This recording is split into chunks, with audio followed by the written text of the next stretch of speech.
Welcome to the deep dive. Today, we're doing something a little bit different. We're going to be looking at love, Love it. but not in the, Right. typical way we talk about it on the show. Uh-huh. We're going to be deep diving into 1 Corinthians 13, Go ahead. which is often called the love chapter from the Bible. Mm-hmm. Now, before you tune out, because you think this is going to be like a super religious deep dive, Right. it's not. Okay. We're going to be approaching this text as like a window into the universal human experience of love. Well, it's interesting that you say that because this passage wasn't actually written as like a self-help guide or even a philosophy about love. Right. It was a letter from Paul to the early Christian church in Corinth, Gotcha. and they were having some problems. Right. A little community drama. Exactly. So you wouldn't think that this would be the place to find like profound insights about love, Yeah. but that's what makes it so interesting. So we're going to unpack what this passage tells us about love and why it still resonates after thousands of years and what we can learn from it. You know, and one of the things that I think is so interesting about this passage is how Paul starts it off. Okay. He sets Yeah. up this really powerful contrast Right. where he basically says, even if you can speak all these different languages, even if you have all this profound knowledge, even if you have unshakable faith, if you don't have love, Yeah. it's meaningless. Wow. The big statement. That's a big statement to open with. Yeah. And it makes you think about all the things that we strive for in our modern world, like Mm. success, Gotcha. recognition, material wealth, all of Right. that. Yeah. And it makes you question whether any of that is valuable Right. if it's not rooted in love. And this is such a challenge to our priorities, Yeah. you know, much like it was for the Corinthians, because they placed a high value on spiritual gifts, Right.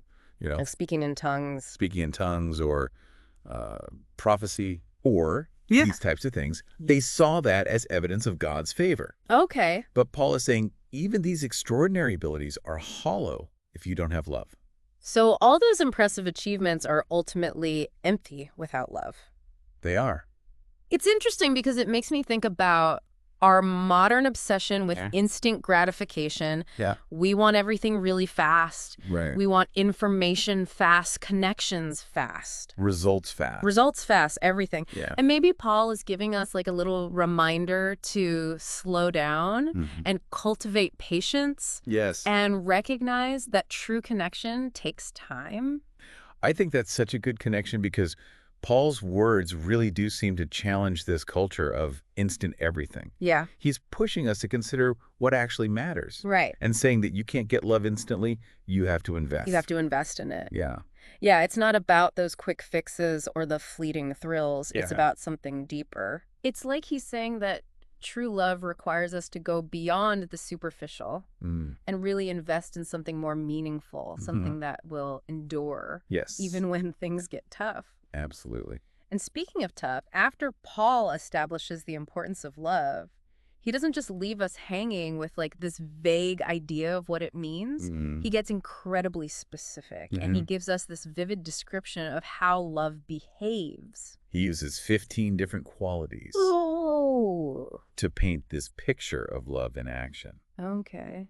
So he talks about things like patience and kindness and humility, forgiveness, moving away from these abstract ideas of love and getting into really tangible descriptions. Right, like actionable steps. Exactly. Like he's giving us this checklist Mm. for living a truly loving life. Yeah. And it's crazy how relevant all of this is, even though it was written thousands of years ago. Well, and the way he phrases it is so striking. He Huh. says, love is patient, love is kind. It does not envy. It does not boast. It is not proud. Yeah, those are, It's so simple, it's so simple, but so powerful. but it's so powerful. And Yeah. it's like, how do we live that out in Okay. a world that feels so different? And he doesn't stop there. He keeps going. Okay. He says that love does not dishonor others. It is not self-seeking. It is not easily angered. It keeps no record of wrongs. That phrase keeps no record of wrongs. Yeah. That one really gets me. Why is that? It's such a simple statement, Yeah. but it's so hard to do. Like, how many of us can honestly say that we let go of past hurts? Right. I know I hold on to grudges. I Yeah. replay those offenses in my mind, and I let it affect my current relationships. It's almost like you're punishing yourself Yeah. more than the other person sometimes. Yeah. It's like Paul is urging us to really consider how much that baggage is weighing us down Yeah. and to make a conscious choice to forgive. It's like he's saying, don't keep this mental ledger Right. of every offense that Yeah. somebody has done to you. Yeah. Love means wiping the slate clean Totally. and starting fresh. You know, that actually makes me think about Yeah. how we get caught up in online arguments and social media feuds, and even these like big political debates and things escalate so quickly into anger and resentment. Yeah. It's like we forget about those basic principles of love that Or Paul's talking It's about. like we forget how to be patient and kind. Yeah, and to try to understand people even when we disagree with them. Even when we disagree with them. Yeah, it's like those basic principles go right out the window. They do. It really makes me think about how we're using these tools of communication. Are we using them to build bridges, or are we using them to reinforce those divisions? Right. Because we have all this technology, Right. but it doesn't automatically make us better. Right. It just gives us more ways to connect or not. more ways to connect or not connect. And maybe that's part of what Paul is trying to get at. Yeah. Love isn't just about this feeling good or having harmonious relationships. Right. It's about actively making a choice Yeah. to embody those qualities, even when it's hard, even when we're faced with conflict. Especially when you're facing conflict. Ooh, disagreement. That's when it's most important. That's when it's most important. Yeah, It's definitely setting a high bar, it is. but it's worth it. Absolutely. Because those qualities of love Yeah. can make a huge difference in our personal lives, in the way we interact with others, and even in our approach to those bigger societal issues. It can lead to a more fulfilling and meaningful life, Totally. both individually Yeah. and as a society. It's almost like he's suggesting that love isn't a destination. Yeah. It's a journey. It's Continuous growth and self-reflection. a journey that requires us to confront our own limitations Yeah. and to strive to be better. Be better.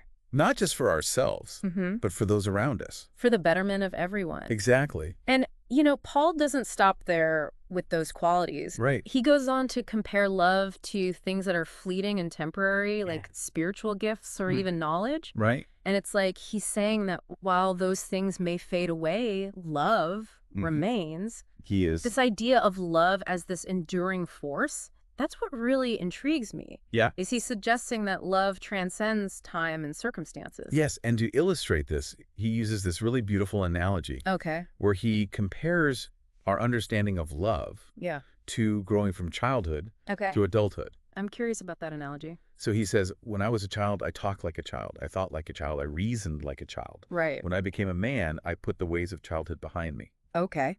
So he's suggesting that just as we mature Mm-hmm. and leave behind childish things, our understanding of love also changes. It deepens and it Yeah. evolves. It deepens and it evolves. Yeah. So it's like our early notions of love, Yeah. maybe those are based on infatuation or like superficial connections. Those might be immature Yeah. or incomplete. Like a child's understanding of the world. Exactly. Yeah. But as we grow, Mm-hmm. our understanding of love matures too. It becomes more nuanced, Yes. more selfless, Mm. and more enduring. And just as our personal growth doesn't stop when we reach adulthood, Right. our understanding of love should also keep growing. It should keep evolving Yeah. throughout our lives. Yeah, it should be shaped by Yeah. our experiences and our relationships That's and our cute. reflections. Yeah. I love that because it makes me think about how my own understanding of love has changed so much throughout the different stages of my life. Yeah. Through heartbreak, through healing, Mm-hmm. through witnessing acts of incredible compassion, Right. and also through seeing instances of profound selfishness.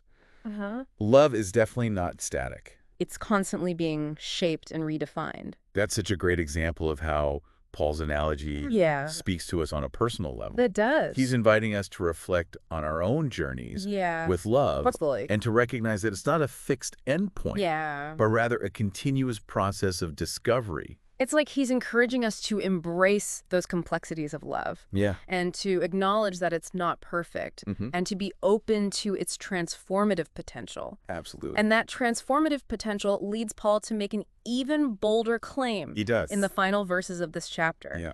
And this is where he declares love as the greatest virtue. Yeah. Surpassing even faith and hope. Yeah, that's the part that gets me. Yeah. I've always struggled with that statement. Why is that? Well, because faith and hope, those are really powerful concepts. They are. So to say that love is even greater than those, Yeah. what does that even mean? Well, it's a fascinating statement, and it's been interpreted in a lot of different ways. Okay. Some scholars believe that Paul is emphasizing the transformative power of love. Okay. How love has this ability to change hearts and build bridges and heal divisions in a way that even faith and hope on their own cannot. So it's like he's saying that love is the driving force that gives meaning and purpose to those other virtues. Yes. So without love, faith can become rigid Right. and hope can feel empty. Yeah. It's love that brings them to life. It breathes life into them. Yeah. Yeah. It's the action Yeah. behind those beliefs. Exactly. That's a really interesting way to look at it. And another interpretation focuses on the eternal nature of love. Okay. So while faith and hope are essential, Right. they're often tied to our earthly existence. We have faith in things that we haven't seen yet, and we Yeah. hope for a future that hasn't come yet. Right. But Paul suggests that love goes beyond those limitations. So love exists beyond our earthly experience. It's a force that connects us to something greater than ourselves, something that endures, Yeah. even after faith and hope have served their purpose in this life. It makes you wonder about the legacy of love. Yeah. How does it ripple outward, impacting generations beyond our own? Wow. That's a lot to unpack from just one passage. It is. It makes me realize that 1 Corinthians 13 isn't just like a beautiful piece of writing. It's a call to action. It's Right. challenging us to make love the guiding force in our lives. It really is a challenge, Yeah. but it's one that people from all walks of life connect with. Yeah. It doesn't matter what you believe or where you come from. It's universal. There's something universal about Paul's message It that is. speaks to our deepest human longings. We all crave connection and belonging and that Yeah. feeling of being loved and valued for who we truly are. Absolutely. And maybe the path to finding those things begins with embracing those qualities of love that Paul describes. The qualities that have the power to transform not only our own lives, Yeah. but the lives of those around us. This has been incredible. It has. We've covered so much ground Yeah. just in this first part of our deep dive.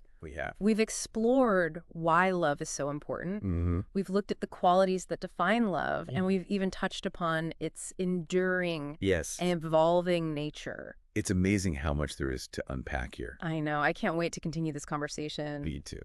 In part 2, Yeah. we're going to delve deeper into some real-world applications of these principles, Okay. and we'll consider how we can all strive to live more loving lives. We'll explore the challenges and the complexities Yeah. of putting these ancient teachings into practice Right. In our modern world. in our modern world. And how we can overcome Yeah.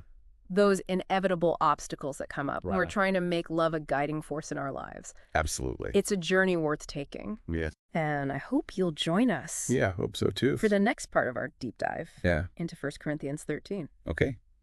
Welcome back to our deep dive into 1 Corinthians 13. Yeah, in part 1, we talked about love as this like profound, powerful force. But how do we actually put these principles into practice in our daily lives? That's a really great question because it's one thing to understand these concepts intellectually, right. but it's another thing entirely to actually live them out. Yeah. And honestly, those 15 qualities that Paul outlines, like Yeah. patience, kindness, humility, forgiveness, those aren't always easy, No, they're not. especially in the real world where you've got deadlines and disagreements Yeah. and, just the daily grind. Exactly. And that's why this passage is so challenging, Yeah. because it doesn't give us like a romanticized or like a simplistic view of love. It's not a fairy tale. It's not a fairy tale. It's about No. challenging ourselves Yeah. to rise above those selfish impulses, To be better. to be better, Yeah. and to embrace a love that's active Mm-hmm. and intentional and sometimes And messy. even messy. Yeah. Yeah. So it's not about those like Right. fleeting moments of romance or like the grand gestures.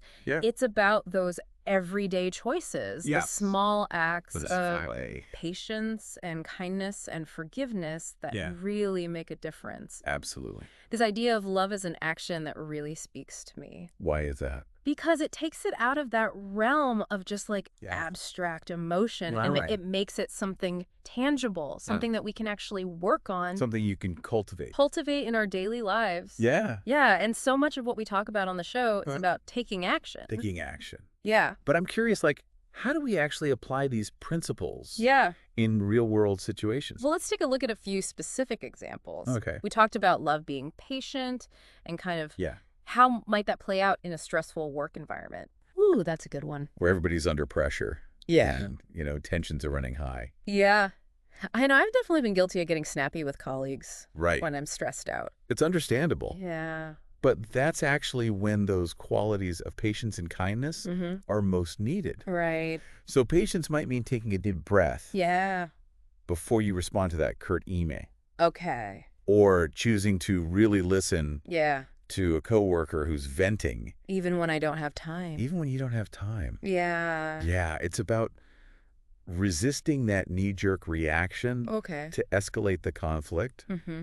and instead choosing a more Thoughtful response. thoughtful and compassionate response. Yeah. And kindness in that situation might mean Yeah. offering to help a colleague who's feeling overwhelmed, even if it means staying late or taking on an extra task. Right. Or maybe it's just offering a word of encouragement or Yeah. a genuine compliment to somebody Yeah. who's feeling stressed. I love that because it's like those small gestures can really change the whole atmosphere They can. of a workplace. Yeah. It's not about Right. these grand gestures of love. Yeah. It's about It's about creating a more supportive environment. Yes. Yeah. I love that. Yeah. And what about forgiveness? Forgiveness. That's a tough one, It is. especially when someone has really hurt you, Mhm. whether it's in a personal or professional context. Yeah. How do you reconcile that hurt Right. with Paul's call to keep no record of wrongs? That's a really good question because I know for me, Mm-hmm. I tend to hold on to grudges. Yeah. I replay past hurts over and over in my mind. Yeah. And it's almost like I'm punishing myself You are. more than the person who actually hurt me. You are. Yeah. Yeah. And that's why forgiveness is one of the most Yeah. challenging aspects of love Yeah. to practice. Yeah. It doesn't mean condoning what they did Right. or minimizing their actions. Right. It's about choosing to release the anger and resentment that you're holding on to. That's the key. Yeah. It's that release. It's that release. Yeah. And it's not about them. Right. It's about you. It's about me and my own healing. your own healing. Yeah. Yeah. And that takes time. It does. It takes intention. Yeah. It might involve acknowledging the hurt, Okay. setting healthy boundaries, Oh. and ultimately making a conscious decision Mm-hmm. to let go of that need for revenge. So it sounds like forgiveness requires this shift in perspective. It does. It's about seeing the situation Yeah. and maybe even the person who hurt you Yeah. through a lens of compassion and understanding. Through a lens of compassion and understanding. Yeah. It's not easy. It's not easy. But that freedom that comes from letting go of that bitterness, It's transformative. it is transformative. Uh-huh. And so we've talked about patience and kindness and forgiveness. Mhm. But Paul also mentions that love does not boast. It is not proud. Right. And this is one I really struggle with because we Mhm. live in a culture that really seems to reward self-promotion and the constant pursuit of status and recognition. The look at me culture. The look at me culture. Yeah. So how do we reconcile that with Paul's message? Well, it highlights the tension between Yeah. what Paul is teaching Yeah. and some of the dominant values of our culture. Right.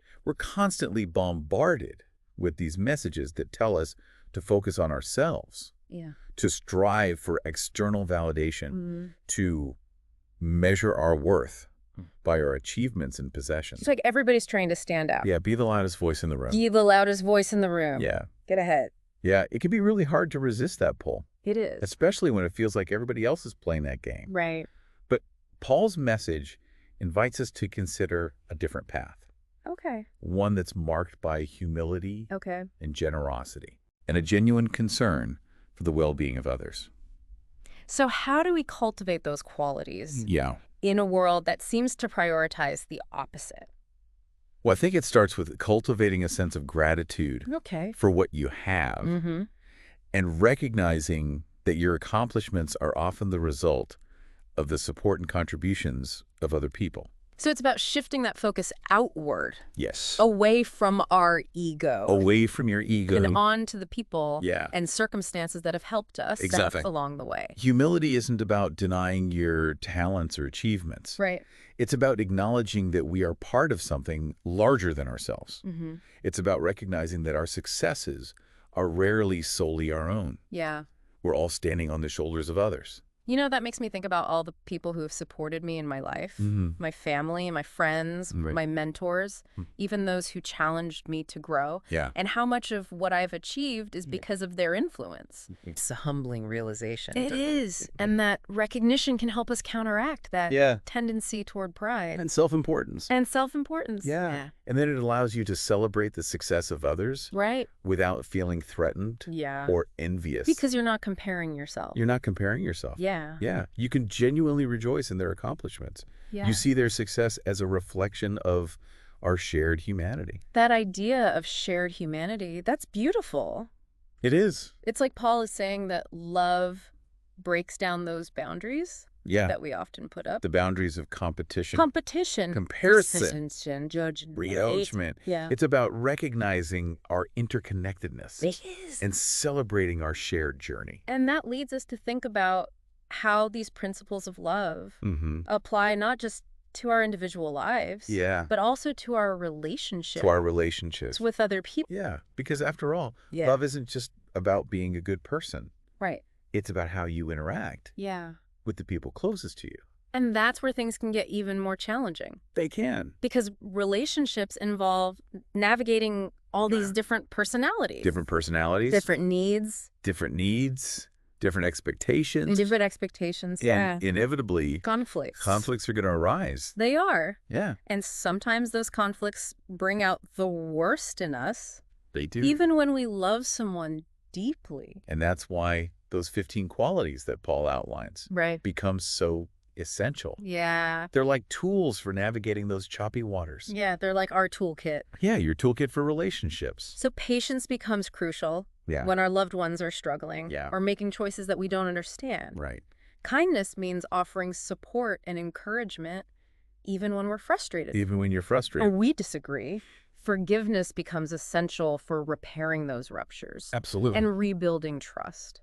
Yeah, it's a constant process Yes, of choosing. Choosing. Yeah, Even when it's hard. especially when it's hard. Yeah, even when our ego wants to fight back. Right. And it requires a commitment It to does. putting the needs of the other person Yes. before our own. Before your own. Even when it's inconvenient Even when it's inconvenient. or uncomfortable. Uncomfortable. Yeah, that's a tough one. It is tough. It's like that self-preservation instinct Yeah, kicks in. it kicks in. But love invites us to transcend that Yes. and actually act in ways that prioritize the well-being of our loved ones, Yes. even when it goes against our own, Our own desires. desires. Yeah. And in those moments of choice, Yeah. that's where love shines. That's where love shines. When we choose patience over anger, Yes. kindness over indifference, forgiveness over resentment. Yeah, you're demonstrating the transformative power of love, Yeah. not just in yourself, Yeah. but in the relationship as well. It's like those small choices, The small those everyday acts of love. Yeah. Those are the building blocks. They are the building blocks Right. of a strong and resilient relationship. in a resilient relationship. Yeah. They create this foundation of trust and respect Beautiful. and mutual support. And that can help you weather the inevitable storms that life throws your way. It's what we all long for, right? Oh, yeah. Those deep, meaningful connections that Yeah. make us feel seen and understood and loved unconditionally. Absolutely. And what Paul's message reminds us is that creating those connections, Right. it's not passive. It's not passive. It's an active choice. It's an active choice. we make You make every day. every single day. Yeah. This has been such an incredible Excellent. restoration of how these ancient principles can still be applied to our modern lives. From navigating those challenges at work Yeah. to fostering deeper and more fulfilling relationships. Mm-hmm. It seems like love can really transform Yeah. our everyday It's experiences. amazing. And that transformation extends beyond our personal lives as well. Okay. Paul's message has implications for how we engage with the world around us. That's what we're going to talk about. In part 3 of our deep dive, Yes. we'll explore how love can be a catalyst for social change, Ooh, I'm excited for that conversation. creating a more compassionate and just world. Yeah. Until next time, keep reflecting on the power of love in your own life and how you can choose to embody those qualities in your interactions with the world. Welcome back to the deep dive. We've been talking about 1 Corinthians 13 and how it relates to love in our personal lives and our relationships. Right. But now I want to shift gears a bit and talk about love on a larger scale. Yeah. Like, can love really be a catalyst for social change? That's a great question. I mean, it's easy to feel overwhelmed by the state of the world right now. All the division and the injustice and the suffering. Can something as simple as love really make a difference? Well, it's easy to dismiss love as this naive or idealistic notion, Right. especially when we're faced with these complex social issues. Yeah, like it feels almost too simple. Right. But when you look closely at what Paul is saying, Yeah. he's not talking about this passive, sentimental kind of love. He's not. He's describing something powerful, Mm-hmm. something that can challenge systems of oppression, Yeah. something that can heal societal wounds. And something that can create a more just and equitable world. So it's not just about feeling good or being nice to people. Right. It's about actively challenging injustice Yeah. and fighting for what's right. And that makes me think about the role of patience Okay. in social change movements, Yeah, because creating meaningful change takes time. it does. And it's easy to get discouraged Yeah. when you don't see immediate results. It's like planting a seed. Yeah. You have to nurture it and tend to it and be patient. Be patient while it grows. Exactly. Patience in the context of social change Yeah. is about maintaining that long-term vision, Right. staying committed to the cause, Yeah. even when it's hard, Even when it feels impossible. even when it feels impossible. And alongside patience, Yeah. Paul also emphasizes kindness. Kindness. But how does kindness play a role in the fight for social justice, Yeah. especially when things get so heated and polarized? Well, kindness in this context might involve listening with empathy to those who hold different views, Even when we disagree with them. even when you vehemently disagree with them. You know, this makes me think about how quickly online discussions devolve into these angry exchanges. Right. But maybe Paul is suggesting a different approach. Yeah. Maybe instead of trying to shout down those opposing voices, we practice kindness Yeah. by trying to understand their perspective. To understand where they're coming from.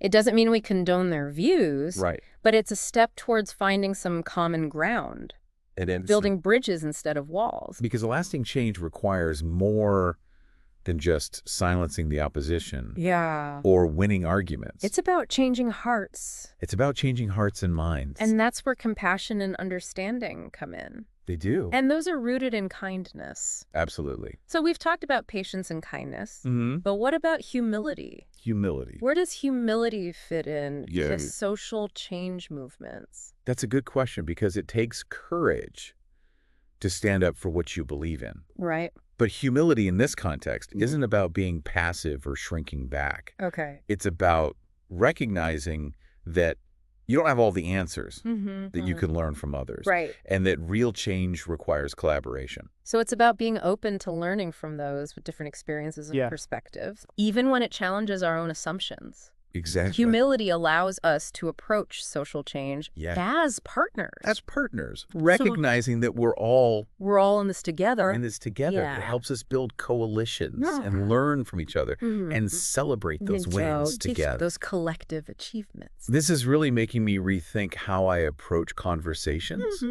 about social issues. Yeah. It's less about being right Right. and more about being open to learning and understanding. That's a great takeaway. But there's one quality that I'm still struggling with in this context, and that's forgiveness. Forgiveness. It's just such a difficult concept to apply on a societal level. Especially when dealing with historical injustices or Exactly. systemic oppression. How do you even begin to forgive that? You're right. That's one of the most challenging aspects of Paul's teachings. Yeah. Forgiveness on a societal scale is a complex process. It is. And it takes time. Yeah. It doesn't mean condoning Right. or minimizing past wrongs. Yeah. It's about acknowledging the harm, Okay. holding those responsible accountable, Yeah. and then choosing to Yeah. release that anger and resentment. That's the key, isn't it? That's the key. Okay. It's about breaking free from that cycle of pain and retribution. So it's not about forgetting Right. or condoning, It's not about forgetting what happened, but it's about choosing to heal. choosing to So heal that we can move forward together. and build a better future Yeah. without being chained to the past. This has been such a powerful conversation. It has. It's Yeah. inspired me to think more deeply about how love can be this force for change in Yeah. the world. It's inspiring. But it also feels a little daunting. Yeah. Like, where do we even begin?